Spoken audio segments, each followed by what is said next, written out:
हर हर महादेव। देवों के देव महादेव जी के चरण में प्रणाम करती हूँ, मेरा प्रणाम स्वीकार हो। माता गौरा पार्वती के चरण में प्रणाम करती हूँ, मेरा प्रणाम स्वीकार हो। गणपति ललनवा के चरण में प्रणाम करती हूँ, मेरा प्रणाम स्वीकार हो। सब गुरु भाई बहनों के चरण में प्रणाम करती हूँ, मेरा प्रणाम स्वीकार हो। माता और पिताजी के चरण में प्रणाम करती हूँ, मेरा प्रणाम स्वीकार हो। सब देवी देवताओं के चरण में प्रणाम करती हूँ, मेरा प्रणाम स्वीकार हो। गुरु भाई बहन, मैं कथा सुनाने जा रही हूँ। इस कथा को पूरा सुनिए और रहस्य जानिए। आधी नहीं, आधी सुनने में शिव गुरु का अपमान होती है और पूरा सुनने में ज्ञान होती है। इसलिए कथा को पूरा सुनिए और रहस्य जानिए।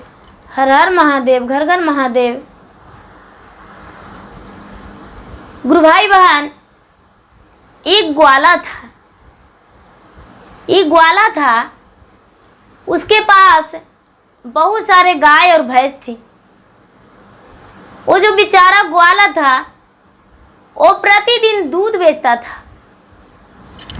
प्रतिदिन दूध बेचता था और उसके माता और पिता और पत्नी कोई नहीं थे। ये बेचारा ग्वाला सिर्फ अकेला था। वो दिन भर अपने गाय को सेवा करता था, भोजन कराता था, गाय को दूहता था और दूध बेचता था। गुरु भाई बहन, वो ग्वाला एक दिन देखा कि बहुत सारे लोग जा रहे हैं भगवान का पूजा करने। बहुत सारे लोग, उस दिन एकादशी दिन था, जो जेठ का एकादशी व्रत करते हैं, एकादशी दिन था। तो सारा लोग को देखें कि भगवान को पूजा करने जा रहे हैं, विष्णु जी का पूजा कर रहे हैं। तो ये सोचे कि अरे सारा लोग विष्णु जी का पूजा करते हैं, क्यों ना हम भी दूध चढ़ा दूं। तो ये क्या किए कि रास्ते में एक मंदिर मिला भगवान भोलेनाथ का, उसमें दूध चढ़ा दिया। और एक मंदिर मिला विष्णु जी का, उस पे दूध चढ़ा दिया। भोलेनाथ का मंदिर में कोई दूध नहीं चढ़ा रहा था, सिर्फ विष्णु जी के सर पे दूध चढ़ा रहा था। ये लड़का सोचा, भोलेनाथ तो मेरा कमजोर हो जाएंगे, वन में अकेला रहते हैं, इनके साथ कोई नहीं रहता है। भोलेनाथ जो है, लोग कहते हैं कि पूरा संसार के रखवाली करते हैं, और इनको दूध कोई दे ही नहीं रहा है, ऐसे कैसे ही रहेंगे। ये जाके और दूध कुछ बेचा और जाके भोलेनाथ के शिवलिंग पर दूध उझल दिया। कुछ दूध पानी फेंट के और विष्णु जी के सिर पर उझल दिया। अब गुरु भाई बहन, प्रतिदिन वही करता था, दूध बेचता था और बच जाता था। कितनहू बेचता था, इसका दूध बच जाता था। पूरा निछुक्का दूध भोलेनाथ के मंदिर पे चढ़ा देता था प्रतिदिन, और थोड़ा सा दूध पानी फेंट के विष्णु जी के मंदिर में चढ़ाता था। एक दिन माता लक्ष्मी और विष्णु जी और शंकर जी और पार्वती, ब्रह्मा सरस्वती सब आपस में बैठ के बात कर रहे थे और देख रहे थे इनका लीला, ग्वाला का, कि महाराज देखिए एक ग्वाला है। ब्रह्मा जी कह रहे हैं कि महाराज देखिए एक ग्वाला है, एक ग्वाला है, वो प्रतिदिन अपने गैया को सेवा करता है, उसका कोई नहीं है, कोई परिवार नहीं है। लेकिन देखिए ये जो ग्वाला है, वो ग्वाला क्या करता है, निछुक्का दूध भोलेनाथ पर चढ़ाता है और पानी फेंट के विष्णु जी पर। लक्ष्मी माता कहते हैं, यदि हम चाहेंगे तभी उसके पास गैया रह सकता है, और नहीं तो गैया नहीं रह सकता है। फिर भी विष्णु जी का दूध तो पानी फेंट के देता है। पार्वती कहने लगे, पार्वती का गुस्सा आ गया। कहते हैं, नहीं नहीं लक्ष्मी बहन, ऐसा बात नहीं है, जहां पर हम रहेंगे तभी आपका वास हो सकता है। जब भोला नहीं तो नाथ कहाँ? भोलेनाथ, जब भोले नहीं तो नाथ नहीं। बहन ऐसा मत बोलो, अब लक्ष्मी में और पार्वती में नोकझोंक होने लगा। नोकझोंक होने लगा तो सारा लोग उस ग्वाला के पास चले गए। सारा लोग ग्वाला के पास चले गए। लक्ष्मी माता जो थे पूरा गहना से लदी सुंदर साड़ी में गए। सरस्वती जी थे पूरा अपना बीन लिए हुए और खूब सुंदर गहना, खूब सुंदर साड़ी में गए। पार्वती जो थे अपना सफ़ेद साड़ी पहन लिए और एक बुढ़िया का रूप धारण कर लिए। भोलेनाथ थे तो इनका तो जटा था बड़ा बड़ा, इनके साथ हो गए। ब्रह्मा जी और विष्णु जी अपना रूप में गए। सब लोग उनके घर पहुँचे। सब लोग उनके घर पहुँचे तो कहने लगे कि मुझे दूध पिलाओ। लक्ष्मी माता को ये कहते हैं ग्वाला, हे महारानी, आपको देखकर मुझे डर लग रहा है, आप थोड़ा सा दूर हो जाइए। आपका पूरा शरीर जो है गहना से लदा है, चोर चिहार देखेगा मेरा घर में घुस जाएगा, चोरी कर लेगा, आपको गहना छीनेगा, मुझे भी मारेगा, मेरा गैया भैंसिया सब लेकर चला जाएगा। हे माते, आपको रहने का महारानी मेरे घर जगह नहीं है, हम दूध पिला देंगे लेकिन बाहर ही खड़ी रहिए। सरस्वती को देखा ये ग्वाला तो सरस्वती को भी उसी तरह कहता है, हे माते सरस्वती, हे माते महारानी, आप बाहर ही रह जाइए, मेरे कुटिया के अंदर मत जाइए, क्योंकि आपके पास बहुत गहना सुंदर कपड़ा है। आप यदि मेरे घर जाएंगे तो मेरे घर चोर ढुक जाएगा। आप मेरे घर मत जाइए, मेरा घर तो चोरी हो जाएगा, मेरे पास कुछ भी नहीं है सिर्फ गैया के अलावा, आप बाहर ही रहिए। अब आया पार्वती के बारी और महादेव के बारी। कहते हैं माता, आप चल के अंदर बैठ जाइए, आप रहेंगे तो मेरा जिंदगी का कोई डर नहीं, आप मेरे माता पिता के बराबर हैं, आप साधु महात्मा हैं, एकदम मेरे जैसा आप भोले भाले हैं। चलिए। खड़े खड़े उन लोगों का दूध पिलाए और महादेव और पार्वती का बैठा के चटाई पे दूध पिलाए। दूध पिलाए, सब लोग वहाँ से चल दिए। फिर एक जगह बैठे। अब भोलेनाथ कहते हैं, बताइए विष्णु जी, मेरा भक्त कैसा है? क्या मेरा भक्त धन का भूखा है या प्रेम का? विष्णु जी कहते हैं, नहीं महाराज, नहीं महादेव जी, आपका जो भक्त है वो सिर्फ प्रेम का, आपका नाम का भूखा है। यदि जान जाता तो आपको आने नहीं देता, आपको आने नहीं देता। इतना गहना से लदी लक्ष्मी थी, नजर उठा के भी नहीं देखा और बोला सीधा बाहर ही रहिए, अंदर मत जाइए। कितना अच्छा है। अब पार्वती कहते हैं कि तो सब मिल ही गए हैं तो उसको विवाह क्यों नहीं करवा देते हैं, उसको विवाह करवा दीजिए। कहते हैं कि तो कहाँ विवाह करावें, कोई ऐसा लड़की हो कि जो बहुत तेज हो, उसका संभाल के रखे, वैसा लड़की होना चाहिए। ठीक है। वहाँ के राजा के बेटी जो थी वो स्नान कर रही थी गंगा जी में, तो अपना नौलखा हार अरार पे रख दी थी, अरार पे रख दी थी और स्नान कर रही थी।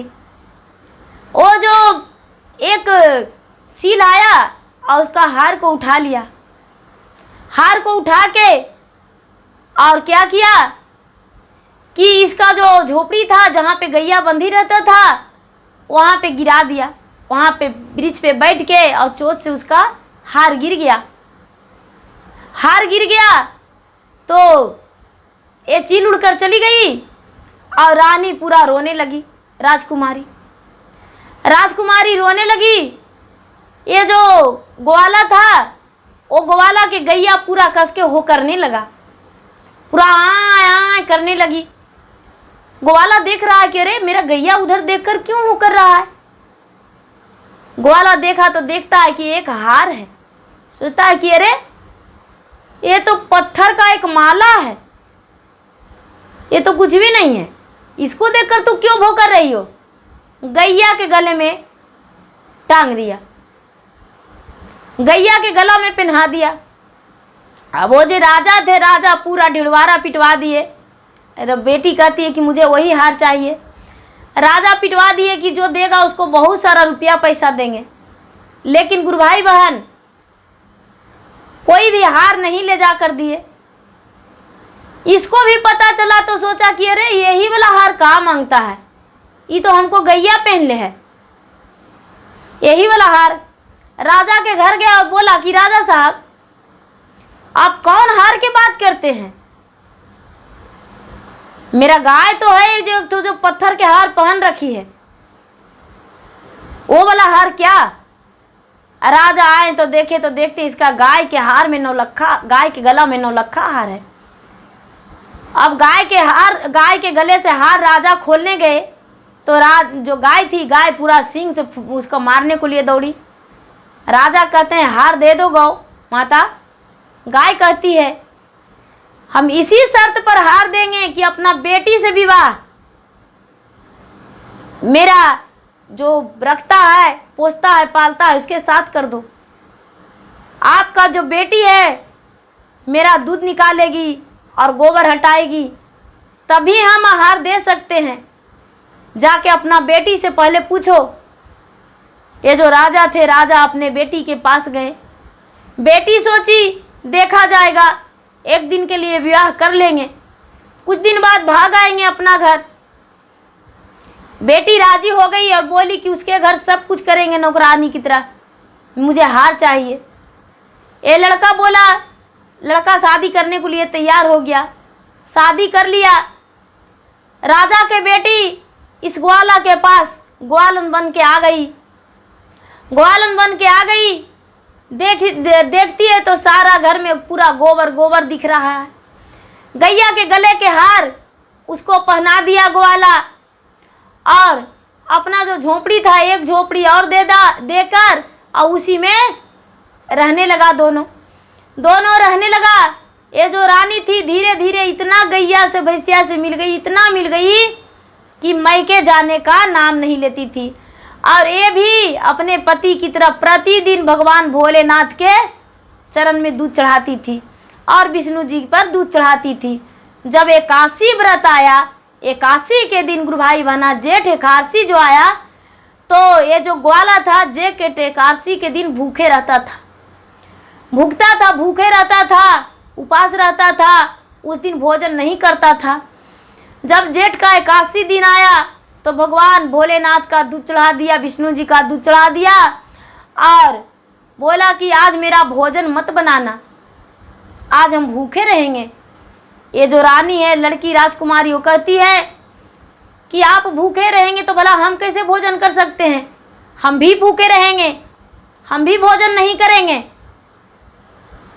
जो पति पत्नी दोनों उपास रह गए और उसी झोपड़ी में अपना पूरे समय बिता रहे हैं।